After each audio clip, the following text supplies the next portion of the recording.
Aptas Ayurveda. Reach Ayurveda to each. Ayurgrama 2.0, a unique national level Ayurveda contest on behalf of Charaka Jayanti 2024 with the theme Charaka for Change. In collaboration with Vishwa Ayurved Parishad, organized by Aptas Ayurveda Trust, supported and guided by National Commission for Indian System of Medicine, Rashtriya Ayurveda Vidyapith, Morarji Desai National Institute of Yoga. Sponsored by Ashtavaidyan Thai Kattumos, Vaidyaratnam Aushadashala Thrissur, Kerala. Ayurveda Shramam Private Limited, Chennai, Tamil Nadu. Unit of Shri Hospitals Group. Shri Dhutapapeshwar Private Limited, Mumbai. Prize for the contest is sponsored by students of late Vaidyaji Srinivasa Acharya.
सुवर्ण समृद्ध च्यवनप्राश स्वामला, उत्तम दर्जे के आंवले औषधि वनस्पति, गाय का शुद्ध घी एवं शहद से निर्मित तथा स्वर्ण एवं रजत भस्म से समृद्ध च्यवनप्राश श्री धूतपापेश्वर का स्वामला संपूर्ण स्वास्थ्य एवं उत्तम रोग प्रतिकार शक्ति के लिए सेहत का खजाना, 2 चम्मच रोजाना।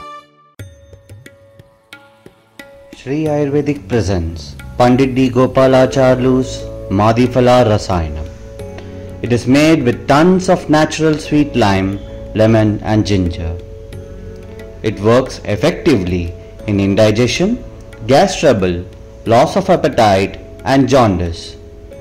With Pandit D. Gopalacharlu's Madhifala Rasayanam, stay safe, stay healthy.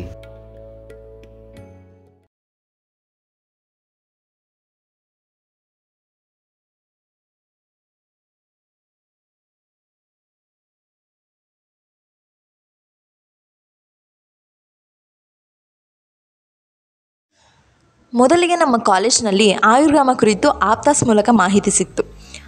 ಆಯುರ್ವೇದವನ್ನು ಜನಸಾಮಾನ್ಯರಿಗೆ ಹೇಳ್ಕೊಡ್ಬೇಕು, ಅದನ್ನು ಎಲ್ಲರೂ ಪಾಲನೆ ಮಾಡೋ ಥರ ಮಾಡಬೇಕು ಅನ್ನೋ ಆಸಕ್ತಿ ನಮಗೆ ಮೊದಲಿಂದಲೂ ತುಂಬ ಜಾಸ್ತಿ. ಹಾಗಾಗಿ ಅದೇ ಥರ ಆಸಕ್ತಿ ಇರುವಂಥ 15 ಜನರನ್ನು ಸೇರಿಸಿ ಒಂದು ಗುಂಪನ್ನು ರಚಿಸ್ಕೊಂಡ್ವಿ. ಹಾಗೆ ನಮ್ಮ ಮಾರ್ಗದರ್ಶಕರಾಗಿ ನಾವು ಡಾಕ್ಟರ್ ಭರತ್ ವಿ ಸರ್, ಸಂಹಿತ ಸಿದ್ಧಾಂತ ಡಿಪಾರ್ಟ್ಮೆಂಟ್ ನಾವು ಆಯ್ಕೆ ಮಾಡ್ಕೊಂಡ್ವಿ.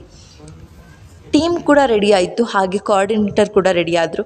ಬಟ್ ಆದರೆ ನಮ್ಮ ಮುಂದೆ ಇದ್ದಂಥ ದೊಡ್ಡ ಗೊಂದಲ ಅಂತ ಅಂದರೆ ನಮ್ಮ ಪ್ರಿನ್ಸಿಪಲ್ನ ಹೇಗೆ ಫೇಸ್ ಮಾಡೋದು ಅಂತ. ಯಾಕಂದರೆ ನಮ್ಮೆಲ್ರಿಗೂ ಆಯುರ್ವೇದವನ್ನು ಹೇಳ್ಕೊಡ್ಬೇಕು ಅನ್ನೋ ಆಸಕ್ತಿ ಇದ್ದರೂ ಹೇಗೆ ಹೇಳ್ಕೊಡ್ಬೇಕು, ಹೇಗೆ ಅದನ್ನು ಎಲ್ರಿಗೂ ಒಪ್ಪೋ ಥರ ಮಾಡಬೇಕು ಅನ್ನೋವಂಥ ಪ್ಲ್ಯಾನ್ಗಳಿರಲಿಲ್ಲ. ಯಾಕಂದರೆ ಪ್ಲ್ಯಾನ್ ಇಲ್ದೇ ಹೋದರೆ ಪ್ರಿನ್ಸಿಪಲ್ ಕ್ವಶನ್ಸ್ಗೆ ಆನ್ಸರ್ ಮಾಡೋದಕ್ಕೆ ಆಗ್ತಿರಲಿಲ್ಲ. ಅದನ್ನು ಡಿಸೈಡ್ ಮಾಡ್ಕೊಳ್ಳೋದಕ್ಕೆ ಅಂತಲೇ ನಾವೆಲ್ಲರೂ 2-3 ದಿನ ಟೈಮ್ ತೊಗೊಂಡು ಎಲ್ಲರೂ ಕೂಡ ಮೀಟಿಂಗ್ ಮಾಡಿ ಒಂದಷ್ಟು ಪ್ಲ್ಯಾನ್ಗಳನ್ನ ರೆಡಿ ಮಾಡಿಕೊಂಡು ಪ್ರಿನ್ಸಿಪಲ್ನ ಅಪ್ರೋಚ್ ಮಾಡಬೇಕು ಅಂತ ಡಿಸೈಡ್ ಮಾಡಿದ್ವಿ. ನಂತರ ಧೈರ್ಯ ಮಾಡಿ ಪ್ರಿನ್ಸಿಪಲ್ನ ಅಪ್ರೋಚ್ ಮಾಡಿದ್ವಿ. ಪ್ಲ್ಯಾನ್ಗಳೆಲ್ಲನೂ ಹೇಳಿದ ಮೇಲೆ ಪ್ರಿನ್ಸಿಪಲ್ ಅವರು ಇಂಪ್ರೆಸ್ ಆಗಿ ನಮಗೆ ಸಂಪೂರ್ಣ ಸ್ವತಂತ್ರವನ್ನು ಕೊಟ್ಟರು. ಆಯುರ್ವೇದವನ್ನು ಹೇಳ್ಕೊಡಿ ಅಂತ ಹೇಳ್ಬಿಟ್ಟು ಅನುಮತಿ ಕೊಟ್ಟರು. ಅದರಿಂದಾಗಿ ನಮ್ಮೆಲ್ರಿಗೂ ತುಂಬಾ ಖುಷಿ ಆಯಿತು. ನಾವೆಲ್ಲರೂ ಉತ್ಸಾಹದಿಂದ ಸ್ವಯಂ ಘೋಷಣೆಯೊಂದಿಗೆ ರಿಜಿಸ್ಟ್ರೇಷನ್ ಮಾಡ್ಕೊಂಡ್ವಿ. ನನ್ನ ಹೆಸರು ಹರ್ಷಿತಾ, ನನ್ನ ರೋಲ್ ಟೀಮ್ ಹೆಡ್. ನನ್ನ ಹೆಸರು ವರುಣ್ ಕೆಆರ್, ನನ್ನ ರೋಲು ಫೈನಾನ್ಷಿಯಲ್ ಹೆಡ್. ನನ್ನ ಹೆಸರು ವಂದನಾ, ನನ್ನ ರೋಲ್ ಕಲ್ಚರಲ್ ಹೆಡ್. ನನ್ನ ಹೆಸರು ಸಾಯಿ ಶ್ರೀಜ, ನನ್ನ ರೋಲ್ ಬಂದ್ಬಿಟ್ಟು ಡಾಕ್ಯುಮೆಂಟೇಷನ್ ಹೆಡ್. ನನ್ನ ಹೆಸರು ಪ್ರೀತು, ನನ್ನ ರೋಲ್ ಬಂದ್ಬಿಟ್ಟು ರಿಪೋರ್ಟಿಂಗ್ ಹೆಡ್. ನನ್ನ ಹೆಸರು ಸುಭಾಷಿಣಿ, ನನ್ನ ರೋಲ್ ಬಂದು ಪಬ್ಲಿಸಿಟಿ ಹೆಡ್. ನನ್ನ ಹೆಸರು ಭೂಮಿಕಾ. ನನ್ನ ರೋಲ್ ಬಂದು ಸ್ಟೇಜ್ ಈವೆಂಟ್ ಹೆಡ್. ನನ್ನ ಹೆಸರು ವಿಶಾಲ್ ರಾಥೋಡು. ನನ್ನ ರೋಲು ಟ್ರಾನ್ಸ್ಪೋರ್ಟ್ ಹೆಡ್ಡು. ನನ್ನ ಹೆಸರು ಸೋನಿಕಾ, ನಾನು ಕ್ರಿಯೇಟಿವ್ ಹೆಡ್. ನಾನು ಹರ್ಷಿತಾ ಬಿಸಿ, ನಾನು ಸರ್ವೆ ಹೆಡ್. ನನ್ನ ಹೆಸರು ಶ್ರೀಲಕ್ಷ್ಮಿ, ನನ್ನ ರೋಲ್ ಸಪೋರ್ಟಿವ್ ಮೆಂಬರ್. ನನ್ನ ಹೆಸರು ದರ್ಶಿನಿ, ನನ್ನ ರೋಲ್ ಬಂದು ಸಪೋರ್ಟಿವ್ ಮೆಂಬರ್. ನನ್ನ ಹೆಸರು ಅಂಜು, ನನ್ನ ರೋಲ್ ಬಂದು ಸಪೋರ್ಟಿವ್ ಮೆಂಬರ್. ನನ್ನ ಹೆಸರು ರಾಹುಲ್, ನನ್ನ ರೋಲ್ ಸಪೋರ್ಟಿವ್ ಮೆಂಬರ್. ನನ್ನ ಹೆಸರು ಗಂಗೋತ್ರಿ, ನನ್ನ ರೋಲ್ ಸಪೋರ್ಟಿವ್. ನಾವು ಯಾವ ಗ್ರಾಮವನ್ನು ನಮ್ಮ ಆಯುರ್ಗ್ರಾಮವಾಗಿ ಆಯ್ಕೆ ಮಾಡ್ಕೋಬೇಕು ಅನ್ನೋದ್ರ ಬಗ್ಗೆ ತುಂಬಾ ಚರ್ಚೆ ಮಾಡಿದ್ವಿ. ಆಗ ನಮಗೆ ಬಂದಂಥ ಗ್ರಾಮ ಕೌಶಿಕ. ನಾವು PDO, ಅಲ್ಲಿ ಶಾಲೆ ಹೆಡ್ ಮಾಸ್ಟರ್, ಗ್ರಾಮದ LMO ಇವರನ್ನೆಲ್ಲ ಸಂಪರ್ಕ ಮಾಡಿ ಅಲ್ಲಿ ನಾವು ಆಯುರ್ಗ್ರಾಮ 2.0 ಇದ್ರ ಬಗ್ಗೆ ಚರ್ಚೆ ಮಾಡಿದ್ವಿ. ಅವರಿಗೆ ಏನೇನೆಲ್ಲ ಮಾಡ್ತೀವಿ, ಅದರಿಂದ ಅವರಿಗೆ ಇರುವಂಥ ಉಪಯೋಗ ಏನು ಅದನ್ನೆಲ್ಲ ವಿಸ್ತಾರವಾಗಿ ಹೇಳಿ ಅವರಿಗೂ ಕೂಡ ಆಯುರ್ಗ್ರಾಮದ ಬಗ್ಗೆ ಮನಮುಟ್ಟುವಂತೆ ಹೇಳಿಕೊಟ್ವಿ. ಅಲ್ಲಿರುವ ಗ್ರಾಮದ ಮುಖ್ಯಸ್ಥರ ಬಳಿ ಭೇಟಿ ಮಾಡಿ ಚರ್ಚೆ ಮಾಡಿ ನಾವು ಅವರ ಅನುಮತಿಯನ್ನು ಪಡೆದುಕೊಂಡ್ವಿ. ಅನುಮತಿಯನ್ನು ಪಡೆದ ನಂತರ ನಾವು ಪ್ರಾಂಶುಪಾಲರ ಅನುಮತಿಯೊಂದಿಗೆ ನಾವು ಗ್ರಾಮ ಅನುಮೋದನೆಯ ಫಾರ್ಮನ್ನು ಆಪ್ತಾಸ್ ಟೀಮ್ ಅವರಿಗೆ ಕಳಿಸಿದ್ವಿ. ನಮ್ಮ ಕೋಆರ್ಡಿನೇಟರ್ ಅವರ ಮೇಲ್ವಿಚಾರಣೆಯಲ್ಲಿ ನಾವು ಪೂರ್ವ ಶಿಬಿರದ ಸಮೀಕ್ಷೆಯನ್ನು ಪರಿಣಾಮಕಾರಿಯಾಗಿ ನಡೆಸೋದಕ್ಕೆ ಎಲ್ಲ ಥರದ ಸಿದ್ಧತೆಗಳನ್ನು ಮಾಡಿಕೊಂಡು ನಂತರ ನಾವು ಆರೋಗ್ಯ ಸ್ಥಿತಿಯನ್ನು ನಿರ್ಣಯಿಸಲು ಅಗತ್ಯ ಇರುವಂತಹ ಎಲ್ಲ ಅಗತ್ಯ ಅಂಶಗಳನ್ನು ಗಮನದಲ್ಲಿಟ್ಕೊಂಡು ಒಂದು ಸರ್ವೆ ಫಾರ್ಮ್ನ ರೆಡಿ ಮಾಡಿ ಕೌಶಿಕ ಗ್ರಾಮಕ್ಕೆ ಹೋದ್ವಿ.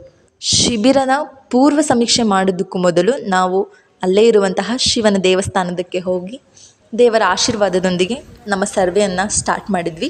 ಗ್ರಾಮದಲ್ಲಿರುವಂತಹ ಪ್ರತಿಯೊಂದು ಮನೆಗಳಿಗೆ ಭೇಟಿ ನೀಡಿ ಅವರಲ್ಲಿರುವಂತಹ ಆರೋಗ್ಯದ ಸಮಸ್ಯೆಗಳ ಬಗ್ಗೆ ಮಾಹಿತಿ ಪಡೆದುಕೊಂಡೆವು. ಅಷ್ಟೇ ಅಲ್ಲದೆ ಗ್ರಾಮ ಪಂಚಾಯಿತಿ ಹಾಗೂ ಅಲ್ಲಿರುವಂತಹ ಶಾಲೆಗೂ ಭೇಟಿ ನೀಡಿ ಅವರ ಬಳಿ ಕೂಡ ಅನುಮತಿಯನ್ನು ಪಡೆದುಕೊಂಡ್ವಿ. ನಂತರ ನಾವು PHCಗೆ ಭೇಟಿ ನೀಡಿದ್ವಿ.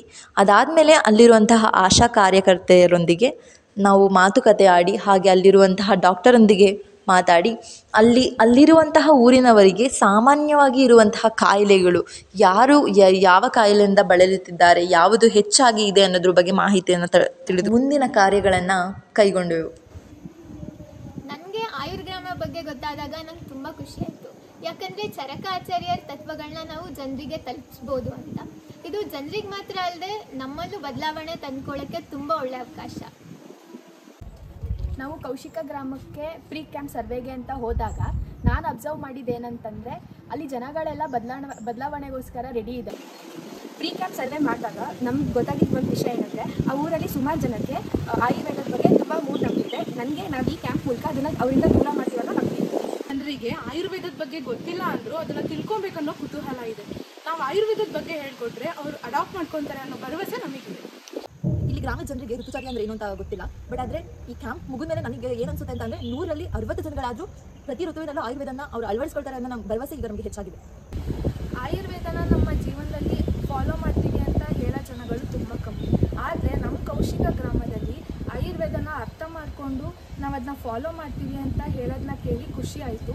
ಇದರಿಂದಾಗಿ ನನಗೆ ಆಯುರ್ವೇದ ಹೇಳ್ಕೊಡೋಂಥ ಉತ್ಸಾಹ ಜಾಸ್ತಿ ಆಗಿದೆ. ಯಾವುದೇ ಒಂದು ದೇಶ ಉದ್ಧಾರ ಆಗಬೇಕಂದ್ರೆ ಅದು ಹಳ್ಳಿಯಿಂದನೇ ಪ್ರಾರಂಭವಾಗಬೇಕು. ಹಾಗೆ ಆಯುರ್ವೇದ ದೇಶ ಜನರಿಗೆ ತಲುಪಬೇಕಂದ್ರೆ ಅದು ಹಳ್ಳಿಯಿಂದನೇ ಪ್ರಾರಂಭವಾಗಬೇಕು. ಆಯುರ್ಗ್ರಾಮದ ಬಗ್ಗೆ ಕೇಳಿದ ತಕ್ಷಣ ನಂಗೆ ತುಂಬ ಖುಷಿ ಆಯಿತು. ಯಾಕಂದರೆ ಆಯುರ್ವೇದನ ನಾನು ಅಷ್ಟೇ ಫಾಲೋ ಮಾಡೋದಲ್ದೇ ಜನರಿಗೂ ಕೂಡ ಹೇಳ್ಕೊಡೋ ಅಂಥ ಅವಕಾಶ ಸಿಕ್ಕಿದೆ. ಹಾಗೆ ಜನರು ಅದನ್ನ ಕಲಿತು ಅವ್ರು ಪಾಲಿಸ್ತಾರೆ ಅನ್ನೋ ನಂಬಿಕೆ ಕೂಡ ನನಗಿದೆ.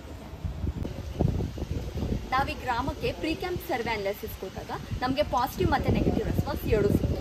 ಆದರೆ ನಾವು ಆಯುರ್ವೇದ ಹೇಳ್ಕೊಟ್ಟಾಗ ಕೌಶಿಕ ಗ್ರಾಮದಲ್ಲಿ ಆಯುರ್ಗ್ರಾಮ ಆಗೋದ್ರೊಳಗೆ ಡೌಟೇ ಇಲ್ಲ. ಅಲ್ಲಿರೋ ಮೆಜಾರಿಟಿ ಜನಕ್ಕೆ ಲೈಫ್ ಸ್ಟೈಲ್ ಡಿಸಾರ್ಡರ್ಸ್ ಅನ್ನೋದು ಆಲ್ಮೋಸ್ಟ್ ಜಾಸ್ತಿನೇ ಇದೆ. ಅಷ್ಟೆಲ್ಲ ಇದ್ರೂ ಅವರು ನಾವು ಮತ್ತೆ ಆಯುರ್ವೇದನೇ ಯೂಸ್ ಮಾಡಿಕೊಂಡು ಇದನ್ನೆಲ್ಲ ಚೇಂಜ್ ಮಾಡ್ಕೊಳ್ಳೋಕ್ಕೆ ಮತ್ತು ಪರಿವರ್ತನೆ ಮಾಡ್ಕೊಳ್ಳೋಕೆ ಇಷ್ಟಪಡ್ತೀವಿ ಅನ್ನೋದನ್ನ ಕೇಳಿ ತುಂಬ ಖುಷಿಯಾಗುತ್ತೆ. ನಾವು ಕೌಶಿಕ ಅನ್ನೋ ಗ್ರಾಮಕ್ಕೆ ಹೋದಾಗ ಅಲ್ಲಿ ಜನರು ನಮ್ಮನ್ನು ತುಂಬ ಸಂತೋಷದಿಂದ ವೆಲ್ಕಮ್ ಮಾಡಿದ್ರು. ನನಗೆ ಈ ಕ್ಯಾಂಪ್ ಕೊನೆಯಲ್ಲಿ ಏನನ್ಸುತ್ತೆ ಅಂದರೆ ಜನರು ಆಯುರ್ವೇದದ ಆರೈಕೆಯಿಂದ ಅವರ ಆರೋಗ್ಯವನ್ನು ಆದಷ್ಟು ಸಮತೋಲನದಲ್ಲಿ ಇಟ್ಕೋತಾರೆ ಅನ್ನೋ ನಂಬಿಕೆ ನನಗಿದೆ. ಬದಲಾವಣೆ ಜಗದ ನಿಯಮ. ಈ ಬದಲಾವಣೆಗೋಸ್ಕರನೇ ಕಾಯ್ತಿದ್ದಿದ್ದು ನಮ್ಮ ಕೌಶಿಕ ಗ್ರಾಮ ಜನರು. ಆಯುರ್ವೇದವನ್ನು ಯೂಸ್ ಮಾಡಿಕೊಂಡು ತಮ್ಮ ಜೀವನದಲ್ಲಿ ಬದಲಾವಣೆಯನ್ನು ಮಾಡ್ಕೊತಾರೆ. ಆಯುರ್ಗ್ರಾಮದ ಈ ಉದ್ದೇಶ ನಮ್ಮ ಆಯುರ್ವೇದ ವಿದ್ಯಾರ್ಥಿಗಳ ಮಹಾಶಯ. ನಮ್ಮ ಈ ಪ್ರಯತ್ನ ಬದಲಾವಣೆಯ ಮುನ್ನುಡಿ. ಈ ಗ್ರಾಮದಲ್ಲಿರೋ ಜನಗಳೆಲ್ಲ ಆಲ್ಮೋಸ್ಟ್ ರೈತರಾಗಿರೋದ್ರಿಂದ ಅವ್ರನ್ನ ಸೇರಿಸೋದು ನಮಗೆ ತುಂಬ ದೊಡ್ಡ ಟಾಸ್ಕ್ ಆಗಿದೆ. ಇದನ್ನೇ ನಾವು ಚಾಲೆಂಜಿಯಾಗಿ ತೊಗೊಂಡು ಟೀಚ್ ಆಯುರ್ವೇದ ಟು ಈಚ್ ಅನ್ನೋದನ್ನು ಮಾಡಬೇಕಂತ ಅಂದ್ಕೊಂಡಿದ್ದೀವಿ. ಬದಲಾವಣೆಗೆ ಅಂತಲೇ ಕಾಯ್ತಿರುವಂಥ ಗ್ರಾಮ ಕೌಶಿಕ ಗ್ರಾಮ. ಮುಂದೊಂದು ದಿನ ಆಯುರ್ವೇದ ಗ್ರಾಮ ಅಂತ ಆಗಬೇಕು ಅಂತಂದರೆ ಅದು ಕೌಶಿಕ ಗ್ರಾಮನೇ ಆಗುತ್ತೆ ಅನ್ನೋ ನಂಬಿಕೆ ನಮಗಿದೆ. ಆಯುರ್ಗ್ರಾಮ 2.0 ಆಯುರ್ಗ್ರಾಮ ಆಯುರ್ ಭಾರತ.